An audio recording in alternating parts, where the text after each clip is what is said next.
Hey, what's up YouTube? It is Captain Shock here. Today I'm bringing you some Domination gameplay. What? Captain Shock playing Domination? No. So I'm playing some Domination on Evac. And I'm going to show you that the power positions remain the same on any game mode.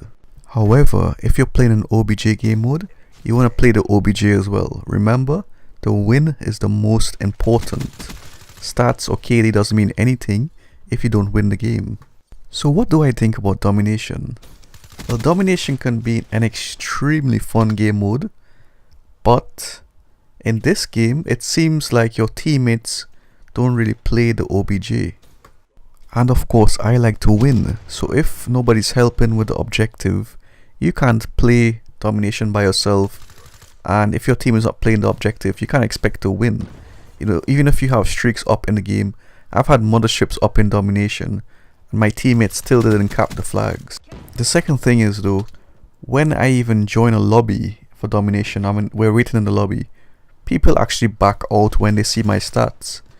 So a lot of Domination players tend to back out of the lobbies that I'm in, and the game doesn't even get to start. You have to wait so long.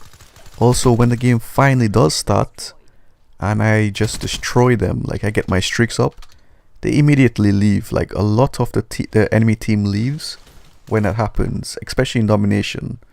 Whereas in TDM they don't really leave, you know, they stay and fight.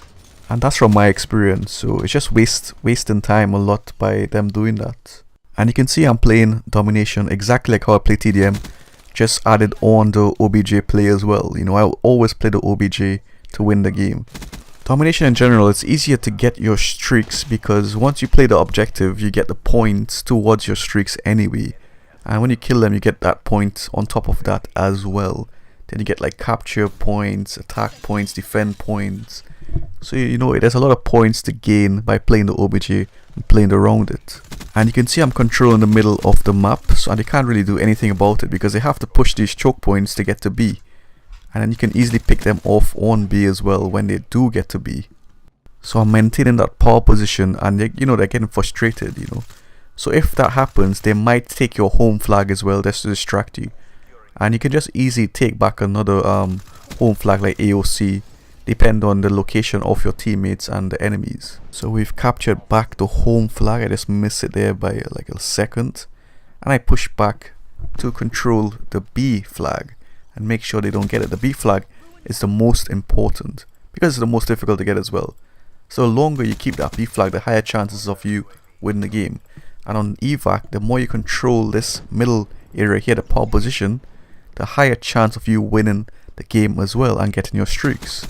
So I pick up my sentry gun there. You can see how easily that was to get. And now I'm just trolling B now, taking him out. Look, 125 points. Easy kill. And I'm on a very nice position and location. And I'm just picking off those easy points. So when you're playing on this map, you want to do what I do here. If you're going for streaks in Domination as well, combat focus works very well for that. And your streaks can change the game as well. So if you're very close to your streak, there's no point jumping straight onto the flag and dying when you can get your streak, which will help the game out even more. So I do recommend combat focus for Domination and even kill confirm as well. You've seen from the previous video how good combat focus is when you're picking up tags and you're picking up your own tags. If you're playing against really good players in Domination, like a full team of massive prestigious, high KDs and stuff, then I recommend using like a counter UAV, sentry gun and Cerberus. But the sentry gun and Cerberus are the most important. With the sentry gun you can have that added protection covering the B flag once you place it nicely. And from my experience, most high stats players don't really carry launchers or EMP grenades. And when the sentry gun is finally destroyed or the ammo depleted, you can just call in your Cerberus and control it and prevent them from trying to capture the B flag. It's so useful and it really annoys them as well. Domination is a mental game as well. So what do I mean by that? Well, if two good teams are competing against each other, it's a battle of the minds as well, and who gives up first. I see a lot of teams, you know, they're very good at Domination. They come up against me and my team, and they're winning actually for the first round, and they're carrying it over to the second round as well. But then we completely turn over the game because they make stupid mistakes, and when they see that happening as well, then they start leaving and rage quitting when the streaks comes up. So don't give up too easily. Just continue fighting the battles and use your intelligence, use your mind, be strong, keep your composure. Just by controlling the middle of the map as well, and they're pushing for the B flag because they start panicking, and you're picking them off before they can even get to the B flag. It's creating frustration in their mind. So of course, their chance of rage quitting become very high, and I see that happening all the time, believe me. When people see my stats, when I'm just playing with my team in domination, right now I'm just playing with one other person. When I come across against very good players from domination against my team, and they see our stats, they all want to challenge us because they think they're the top dogs and we're TDM players, whatever, and then we eventually smack them. But most of that is due to them breaking as well. They break mentally and they lose the battle, and of course the war. So you can see in the second half it's a close game. It's 100-94. Now they have a hope of coming back and beating us because the score is so close. However, I have a hidden weapon, the wraps, and I also have combat focus, which gives me another advantage over them. So of course when I play that card, the chances of them getting frustrated and annoyed is going to be even higher, and it's going to decrease their motivation.